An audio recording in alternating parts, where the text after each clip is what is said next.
Hello students, कैसे हो आप सभी। आज मैं आपके YouTube channel easy bio teach पर लेके आई हूँ oil and natural gas corporation limited से रिक्रूटमेंट आई है, अप्रेंटिस रिक्रूटमेंट। जो हमारा डेट ऑफ नोटिफिकेशन है, मतलब हमारा जो नोटिफिकेशन है वो 4 अक्टूबर 2024 को रिलीज़ हुआ है और इसकी जो लास्ट डेट है एप्लीकेशन फॉर्म की वो है 25 अक्टूबर 2024। इसके अंदर बहुत सारी वैकेंसीज़ निकाली गई हैं। अप्रोक्स 2350 के लगभग वैकेंसीज़ आई हैं हमारे पास। अभी हम देखते हैं जो वैकेंसीज़ हैं वो कहाँ कहाँ पे आई, कौन कौन सी लोकेशन पे आई हैं। तो सबसे पहले आई है देहरादून। देहरादून के अंदर जो अकाउंट एग्जीक्यूटिव हैं उसकी 10 सीटें हैं। Computer operator and programming assistant की 10 सीटें हैं और सेक्रेटरियल असिस्टेंट की भी 20 सीटें हैं। जो लेबोरेटरी असिस्टेंट है केमिकल प्लांट में उसकी 10 सीटें हैं और मैकेनिक डीजल की 10 सीटें हैं। इलेक्ट्रीशियन की 10 हैं। सिविल एग्जीक्यूटिव जो ग्रेजुएट हैं उनकी 5 हैं और जो डिप्लोमा वाले हैं उनकी भी 5 हैं। इलेक्ट्रॉनिक मैकेनिक की 10 हैं, फिटर की 10 हैं, पेट्रोलियम एग्जीक्यूटिव की 10 है और फायर सेफ्टी टेक्नीशियन की 5 हैं। टोटल हमारे पास देहरादून में जो सीटें हैं वो 115 हैं। उसके बाद हमारा है दिल्ली में जो जो दिल्ली है वहाँ पे हमारे पास 24 सीटें हैं लगभग और जो दिल्ली है वहाँ पे 13 सीटें हैं। जोधपुर के अंदर हमारी टोटल 161 सीटें हैं। 161 वैकेंसीज़ वहाँ पे आई हैं और जो मुंबई हैं वहाँ पे 139 वैकेंसीज़ हैं। पेनवल में 20 वैकेंसीज़ हैं और नाहवा में 23 वैकेंसीज़ हैं। गोवा के अंदर 32 वैकेंसीज़ आई हैं और जो हजीरा है वहाँ पे 66 वैकेंसीज़ आई हैं। यूरान में 81 है। यूरान में हमारे पास 81 वैकेंसीज़ आई हैं। जो मुंबई सेक्टर है वहाँ पे हमारे पास जो टोटल वैकेंसी हैं वो हैं 310। अब हम देखते हैं वेस्टर्न सेक्टर। वेस्टर्न सेक्टर में सबसे पहले हमारे पास आता है कैम्बे। कैम्बे में जो हमारी टोटल नंबर ऑफ़ सीट है वो है 48 है। अभी ये टेंटेटिव बताई गई हैं नंबर ऑफ़ सीट। वडोदरा में 76 आई हैं और अंकलेश्वर में 134 आई हैं। अहमदाबाद में 149 आई हैं। महिषना में 140 आई हैं। वेस्टर्न सेक्टर में हमारे पास टोटल जो सीटें हैं वो हैं 547। अब हम देखते हैं ईस्टर्न सेक्टर। ईस्टर्न सेक्टर में हमारे पास टोटल नंबर ऑफ़ सीट आई हैं। जोरहट में हमारे पास 140 सीटें आई हैं और जो सिलचर हैं वहाँ पे 71 हैं। नज़ीरा एंड सिवा सागर में हमारे पास टोटल सीटें आई हैं 372 और जो ईस्टर्न सेक्टर है वहाँ पे हमारी जो टोटल सीटें हैं वो हैं 583। अब हमारा है सदर्न सेक्टर, मतलब साउथ की साइड वाला सेक्टर। तो वहाँ पे जो चेन्नई है वहाँ पे 53 सीटें हैं। कैकियंडा में 76 हैं।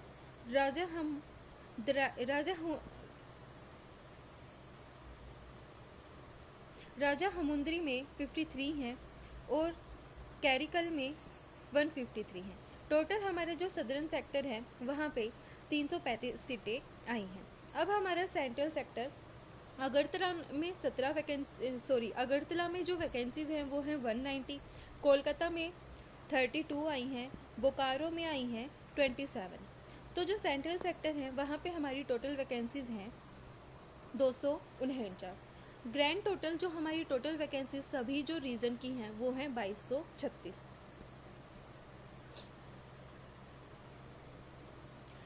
इसके लिए जो एज क्राइटेरिया है वो मिनिमम 18 साल और मैक्सिमम 24 इयर्स तक होना चाहिए।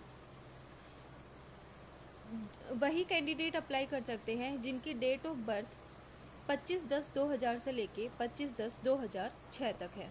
मतलब इनके बीच वाले क्या कर सकते हैं, अप्लाई कर सकते हैं।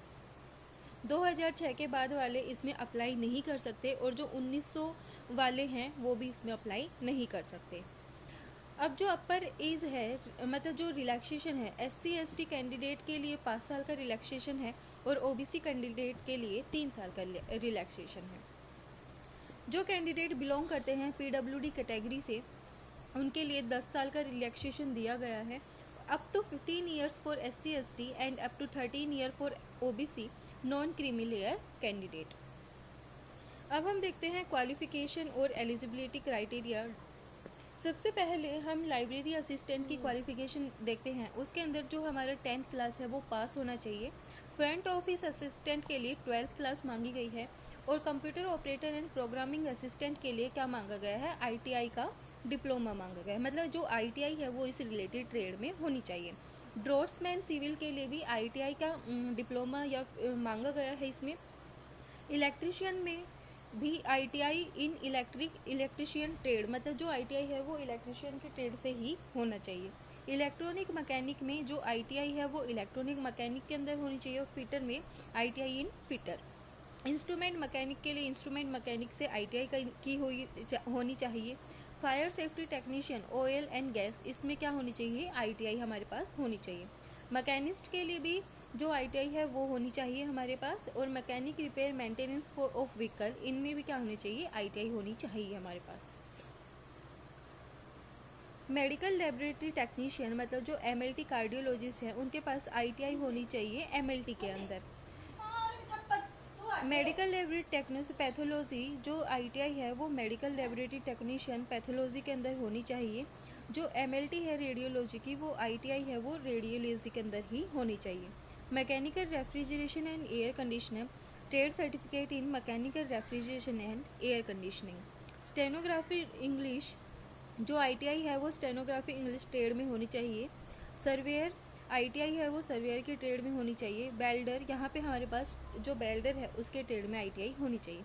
लेबोरेटरी असिस्टेंट के लिए जो BSc है वो केमिस्ट्री के अंदर होनी चाहिए। अकाउंट एग्जीक्यूटिव के अंदर बैचलर डिग्री होनी चाहिए कॉमर्स के अंदर। स्टोर कीपर के लिए हमारे पास ग्रेजुएट होनी चाहिए। एग्जीक्यूटिव HR के लिए BBA की डिग्री होनी चाहिए।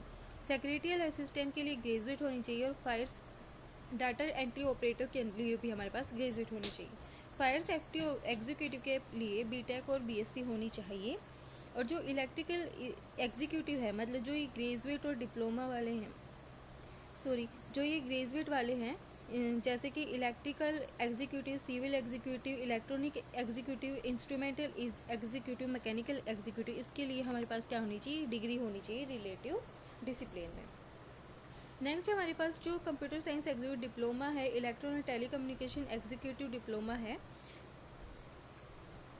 इसके बाद हमारे पास electric executive diploma, civil executive diploma, electronics executive diploma, instrument executive diploma और मैकेनिकल एग्जीक्यूटिव डिप्लोमा। इसके लिए हमारे पास 3 साल का डिप्लोमा होना चाहिए रिलेटिव डिसिप्लिन में।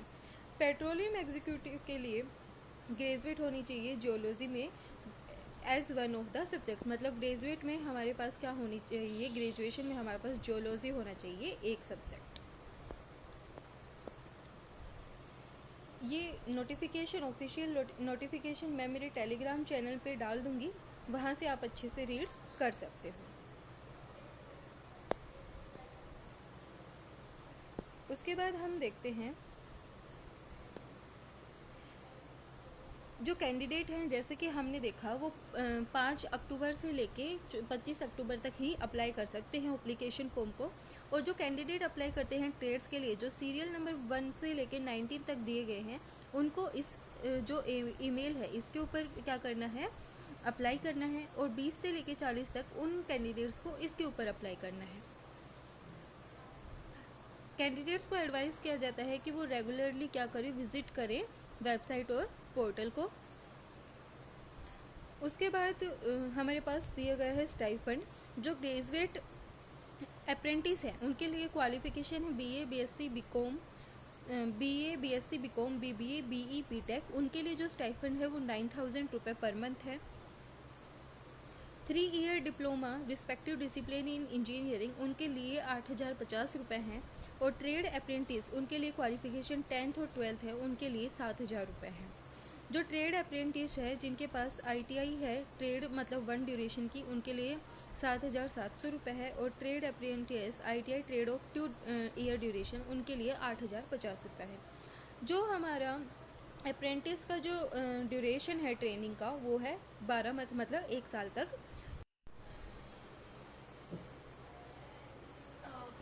जो हमारे सिलेक्शन का प्रोसेस है वो है, यहाँ पे मेरिट लिस्ट ड्रॉन होगी हमारे मार्क्स के बेसिस के ऊपर। अगर जो दो क्वालिफाइंग बच्चे हैं और उनके सेम मार्क्स हैं, तो जिसकी एज बड़ी होगी उसको क्या किया जाएगा, प्रेफर किया जाएगा। अब हमारी जनरल कंडीशंस जो हमने ऊपर देखी वहीं दी गई है कि हमारी एलिजिबिलिटी क्या है, कितनी तारीख तक हम इसको एप्लीकेशन फॉर्म को फिल कर सकते हैं, हमारे पास कौन कौन से डॉक्यूमेंट्स होने चाहिए, ये सब इस बयान में बताया गया है। इसको आप क्या कर सकते हो, रीड कर सकते हो। अब हमें देखना है हाउ टू अप्लाई। अप्लाई कैसे करना है। सबसे पहले हमें क्या करना है, please check whether you are eligible to apply for the seat based on the qualification criteria as mentioned in para C and whether you belonging to the eligible districts as mentioned in Annex 1। सबसे पहले हमारे पास जो notification आया है उसको हमें क्या करना है, अच्छे से रीड करना है। उसके बाद हमें एक एक्टिव ईमेल आईडी और मोबाइल नंबर हमारे पास होना चाहिए जो कि हमारा अगले 1 साल तक वैलिड हो। उसके बाद हमारे पास पासपोर्ट साइज़ फ़ोटो होनी चाहिए जो कि कलर फ़ोटो होनी चाहिए और 20 से 50 KB तक होनी चाहिए और किस फॉर्मेट में, JPG फॉर्मेट में होनी चाहिए। उसके बाद हमें क्या करना है, हमारा जो फॉर्म है, the candidate must ascertain the correctness of all inform before filling in the online application form and its final submission. जो कैंडिडेट है उसको अपना जो फॉर्म है वो बिल्कुल अच्छे से फिल करना है, उसके अंदर कोई भी गलती नहीं करनी है। जो कैंडिडेट है उसको फॉर्म को फिल करने से पहले ही सब कुछ अपना चेक कर लेना है। The candidate shall be Holi exclusively responsible for the information provide his her online. जो कैंडिडेट है वो अपनी इंफॉर्मेशन के लिए क्या होगा, खुद रिस्पॉन्सिबल होगा। जो पेपर बेस्ड एप्लीकेशन है वो एक्सेप्ट नहीं की जाएगी। Candidate have to follow the steps given below. जैसे कि हमने देखा, ये 5/10/2024 से 25/10/2024 तक हम क्या कर सकते हैं, अप्लाई कर सकते हैं। जो पोर्टल है उसके ऊपर जो हमारा लिंक है वो क्या है, ये वाला लिंक हमें दिया गया है। जो हमारा सीरियल नंबर 1 से जो 19 है उनको अलग वेबसाइट के ऊपर क्या करना है, अलग वेबसाइट के ऊपर फॉर्म फिल करना है और जो 20 से 40 वाले हैं उनको अलग वेबसाइट के ऊपर फॉर्म फिल करना है।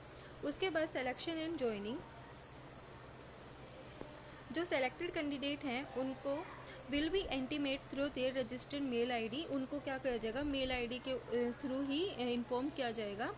उन जो कैंडिडेट सेलेक्ट होंगे, जी लिस्ट ऑफ डॉक्यूमेंट्स ओरिजिनल भी ब्रॉड वेरी शैल भी इंटीमेट। जो कैंडिडेट है उनके पास क्या होनी चाहिए, ओरिजिनल अपने डॉक्यूमेंट्स होनी चाहिए। अब इम्पोर्टेंट डेट्स क्या हैं, जो 4/10/2024 है वहाँ से हमारा क्या आया, नोटिफिकेशन आया। 5/10/2024 से जो एप्लीकेशन फिलिंग है वो शुरू हो गई।